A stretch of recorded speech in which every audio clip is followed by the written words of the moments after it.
मुख्यमंत्री योगी आदित्यनाथ ने देवरिया में 655 करोड़ रुपए की 19 विकास परियोजनाओं का शिलान्यास व लोकार्पण किया। उन्होंने कहा कि डबल इंजन सरकार में विकास का गति तेज होगी। देवरिया कसिया 4 लेन जैसी परियोजना रोजगार कनेक्टिविटी बढ़ाएगी। साथ ही प्रदेश में कानून व्यवस्था में सुधार हुआ है। देवरिया में 19 विकास परियोजनाओं का शिलान्यास और लोकार्पण हुआ। देवरिया कसिया 4 लेन से बढ़ेगी कनेक्टिविटी, रोजगार के अवसर। सीएम योगी ने कानून व्यवस्था व विकास पर जोर दिया। मुख्यमंत्री योगी आदित्यनाथ ने कहा कि विकास अब रुकेगा नहीं। डबल इंजन सरकार में इसकी गति और भी तेज होगी। अच्छी सड़क, अच्छी इंफ्रास्ट्रक्चर से रोजगार को विकास का मार्ग प्रशस्त है। विकास योजना के बेहतर क्रियान्वयन के लिए अच्छी सड़कों को कनेक्टिविटी का होना आवश्यक है। देवरिया कसिया 4 लेन का निर्माण सिर्फ एक सड़क का निर्माण नहीं है, ये नॉर्थ और साउथ कनेक्टिविटी का कार्य करेगा। सीएम योगी शुक्रवार को भीमपुर गोरा में देवरिया कसिया 4 लेन समेत 655 करोड़ 45 लाख रुपए लागत की 19 परियोजनाओं का शिलान्यास और लोकार्पण कार्यक्रम की जनसभा को संबोधित कर रहे थे। उन्होंने कहा कि देवरिया कसिया 4 लेन को देवरिया से आगे मऊ तक बढ़ाया जाएगा और पूर्वांचल एक्सप्रेसवे से जोड़ने के साथ ही वाराणसी को भी करेंगे। नॉर्थ साउथ कनेक्टिविटी का मतलब पडरौना से लेकर के कसिया, कसिया से देवरिया, देवरिया से हम इसको मऊ लेके जाएंगे, पूर्वांचल एक्सप्रेसवे से जोड़ करके वाराणसी के लिए भी और लखनऊ के लिए भी जोड़ने जा रहे हैं। बहनों और भाइयों, ऐसे ही जब एक कसिया की तरफ जा रहा है तो गोरखपुर से सिलीगुड़ी का जो 4-6 लेन की एक एक्सप्रेसवे बनने जा रही है उसके साथ जुड़ेगी। और देवरिया वासियों के लिए अगर सिलीगुड़ी जाना है तो अन्य मार्ग नहीं, यहां से सीधे गए 15 से 20 मिनट के अंदर ही आपको देवरिया से वह 4 लेन की कनेक्टिविटी मिलेगी और सीधे आप सिलीगुड़ी तक का रास्ता 6 लेन और 8 लेन की मार्ग से आगे बढ़ा सकते हैं।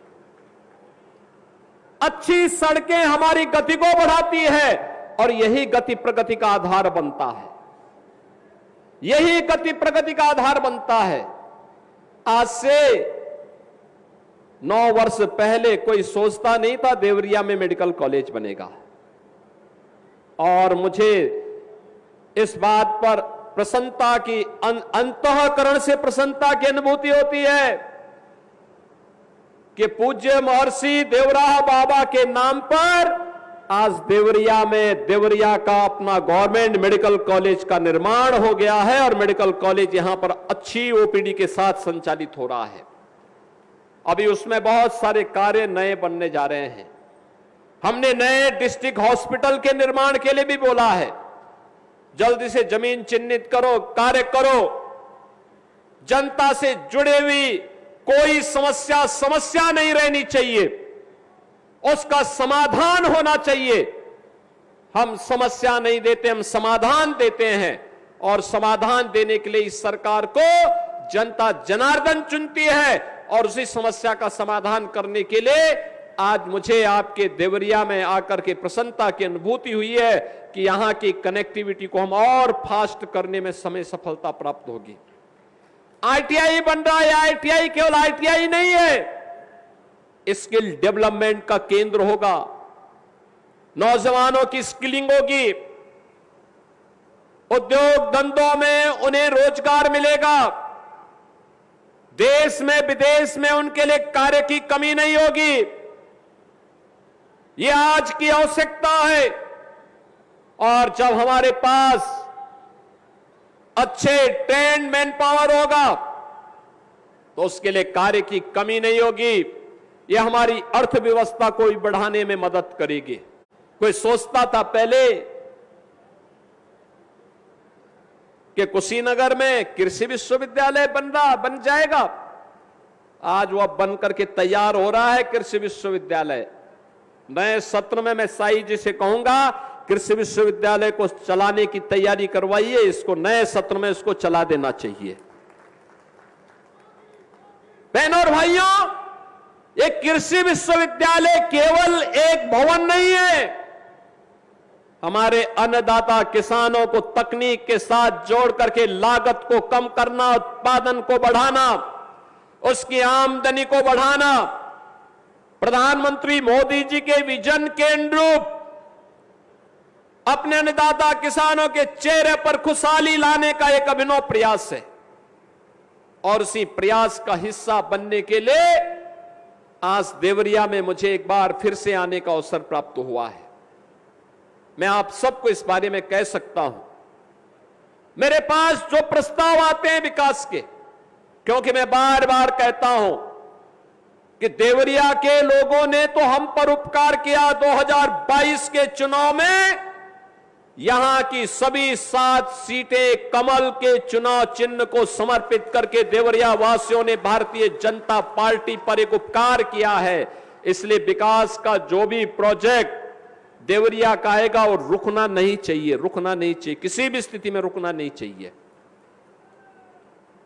हर हाल में विकास होगा और इसीलिए हम लोगों ने चाहे सलेमपुर का हो, तमकोही का हो, बरहज का हो, रुद्रपुर का हो,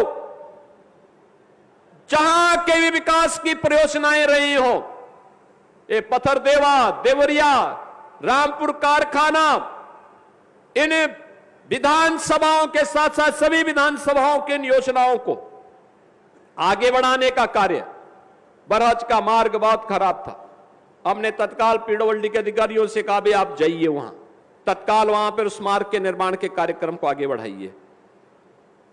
समाजवादी पार्टी के समय मोहन सिंह सेतु के निर्माण के लिए धनराशि थोड़ी सी दी गई, टोकन मनी।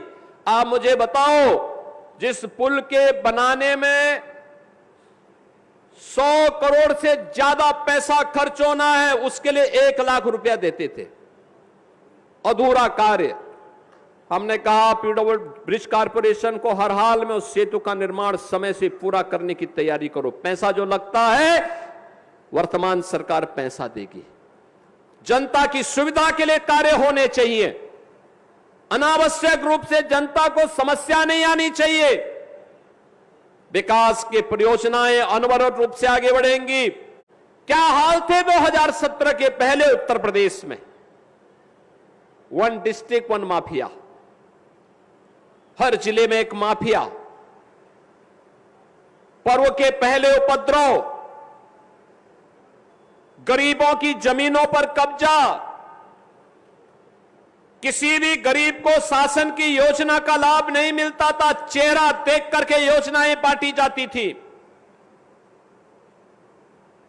नौजवान को नौकरी नहीं, अन्नदाता किसान को शासन की योजना का लाभ नहीं, न बेटी सुरक्षित न व्यापारी सुरक्षित।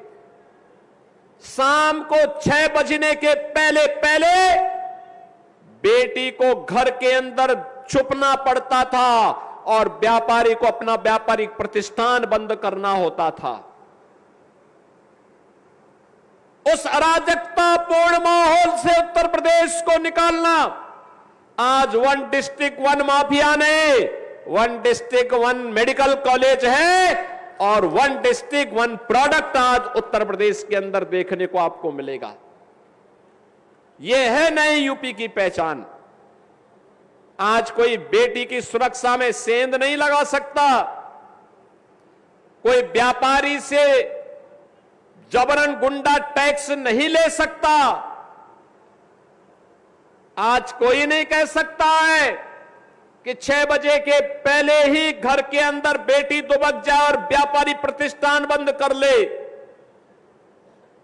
आप तो उत्तर प्रदेश की बेटियां और उत्तर प्रदेश की बहनें नाइट शिफ्ट में भी उद्योगों में कार्य कर रही हैं और जब मर्जी तब अपने घर आ रही है। अगर कोई सौदार, कोई गुंडा छेड़ने का दुस्साहस करता है तो अगले चौराहे पर यमराज महाराज उसका टिकट काटने के लिए बैठे रहते हैं।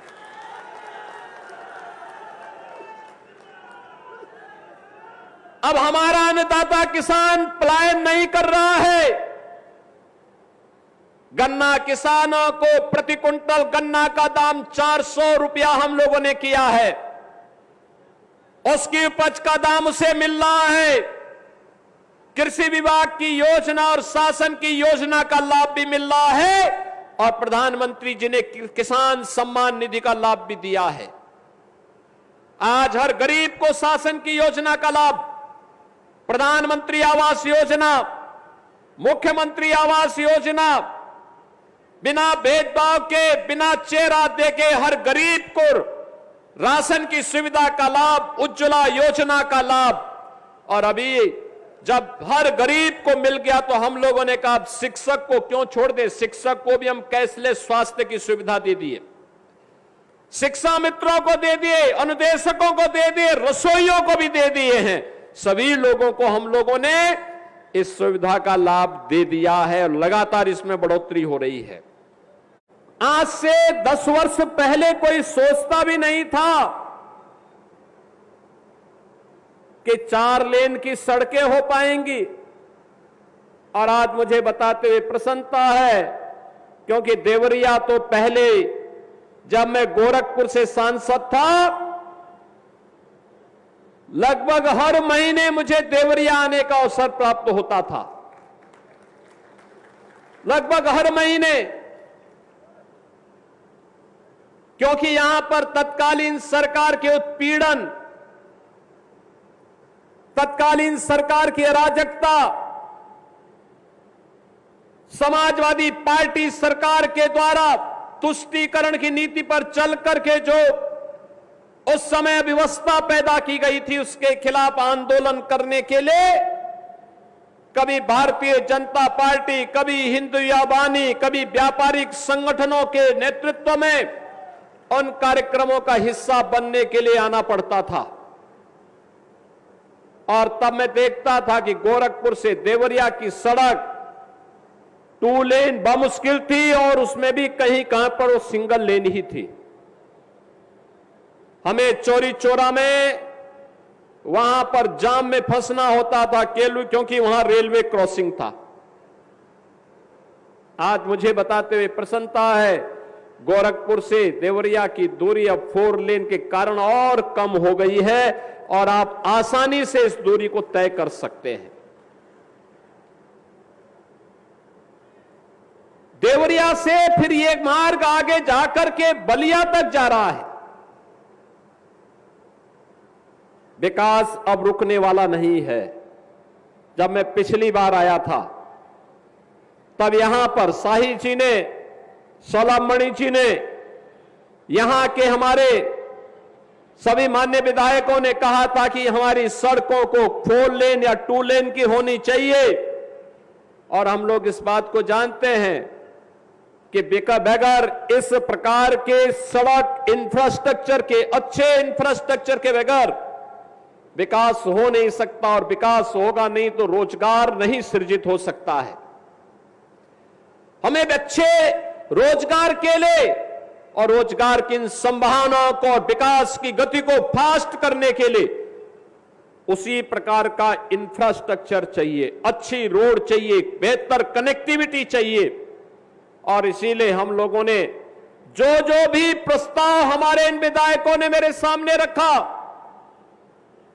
चाहे वह देवरिया से कसिया का मार्ग हो या देवरिया से बरहज का मार्ग, देवरिया के अंदर फ्लाईओवर के मामले हो या अन्य जो भी ब्रिजेज, इन सभी के लिए हम लोगों ने धनराशि स्वीकृत की। और आज मुझे बताते हुए प्रसन्नता है कि इनमें से कुछ कार्यों का आज हम शिलान्यास कर रहे हैं और कुछ का उद्घाटन भी कर रहे हैं।